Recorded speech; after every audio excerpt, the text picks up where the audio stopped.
2016, Zuckerberg pointed out that one of Musk's SpaceX rockets exploded on a launch pad, which caused a Facebook satellite to be destroyed in the process.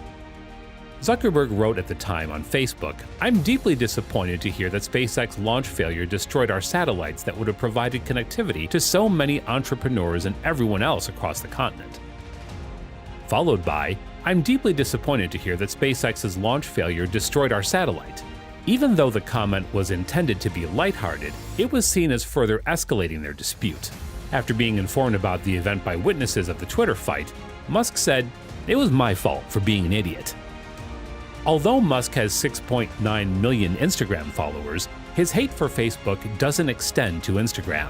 In 2012, Facebook made the acquisition of the picture and video sharing firm. On Twitter, he provided an explanation along the lines of, "Instagram's probably okay, IMO, as long as it stays fairly independent." In an interview with the New York Times, Zuckerberg responded to questions on the #DeleteFacebook campaign. He said that the campaign has not yet had a large effect. He said, "I don't believe we've seen a good number of people act on it, but it's not good. I don't think we've seen a meaningful number of people act on that," he continued.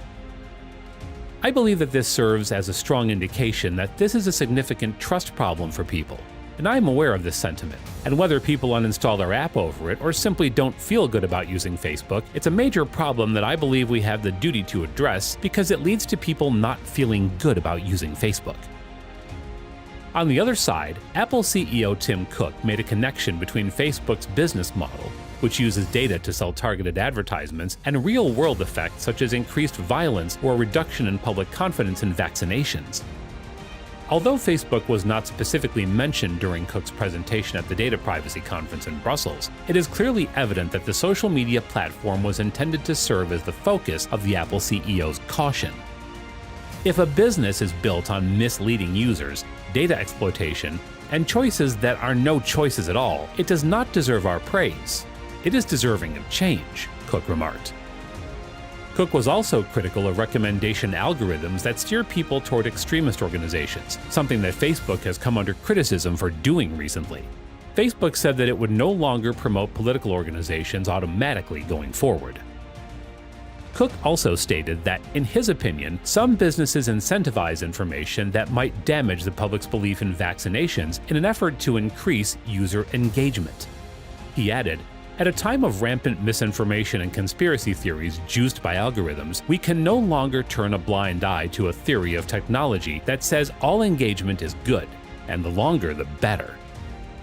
Silicon Valley competitors are in a war of words over an iPhone feature known as App Tracking Transparent, which requires applications to ask for user permission before they can access an essential device identifier that is used to offer and track mobile advertisements. Cook's remarks come at a time when doubts have been raised over the role that Facebook's algorithms and tools may have had in amplifying the pro-Trump protest that took place on Capitol Hill. Sheryl Sandberg, COO of Facebook, was already compelled to defend the firm by declaring that rioters who were preparing violence were mostly not coordinated on Facebook. Sandberg's statement was made after Facebook was already under fire. "It is long past time to stop pretending that this approach doesn't cover the costs of polarization, of lost trust, of violence," Cook said. "A social dilemma cannot be allowed to cause a social catastrophe." Mark Zuckerberg, the CEO of Facebook, criticized the app tracking transparency policy modification and said that Apple was the company's main rival. He also gave the impression that Apple exploits privacy concerns as an excuse to put Facebook at a disadvantage. Apple has every incentive to use their dominant platform position to interfere with how our apps and other apps work, which they regularly do to prefer their own, Zuckerberg said. Apple announced on Wednesday to CNBC that the next beta version of the iPhone operating system would begin to impose app monitoring. This indicates that the change will affect everyone very soon. Apple claims it will take place in the early spring. Let us know what you think about Facebook and the current popular social media platforms in the market. We would like to hear from you in the comments below.